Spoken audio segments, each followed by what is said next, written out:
بسم اللہ الرحمن الرحیم۔ سب سے پہلے درود و پاک، الصلاۃ والسلام علیک یا رسول اللہ وعلی آلک وصحابک یا حبیب اللہ۔ ایک بار آپ بھی درود پاک پڑھ لیجئے تاکہ آپ بھی ثواب میں شامل ہو سکیں۔ حضرت ابو بکر صدیق رضی اللہ عنہ کے بیٹے عبد الرحمن بدر کی لڑائی میں مشرکین کی طرف سے شریک ہوئے تھے۔ اسلام قبول کرنے کے بعد ایک دن اپنے والد کے ہمراہ تشریف فرما تھے۔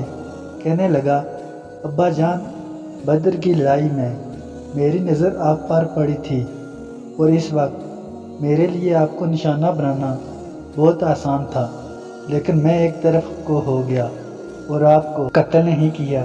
یہ سن کر حضرت ابو بکر رضی اللہ عنہ نے فرمایا، لیکن اگر تم میرے نشانے پر ہوتے تو میں تمہیں ہرگز نہ چھوڑتا بلکہ قتل کر دیتا۔ اسی طرح ایک لڑائی کے موقع پر عبد الرحمن بن ابی بکر رضی اللہ عنہ، جو کہ ایک طاقتور جوان تھے، مشرکین کی صفوں میں سے نمودار ہوئے اور للکار کر کہا، کوئی ہے جو میدان میں آئے؟ یوں ہی یہ آواز صدیق اکبر کے کانوں میں پڑی، جو حضور صلی اللہ علیہ وسلم کے پاس بیٹھے تھے۔ شیر کی طرح اٹھے اور للکارنے والے شخص کی طرف جانے لگے تاکہ اس کا مقابلہ کریں۔ حضور صلی اللہ علیہ وسلم نے انہیں پکڑ لیا اور فرمایا، اے ابو بکر، آپ نہ جائیں، آپ اپنی ذات سے ہمیں فائدہ دیں۔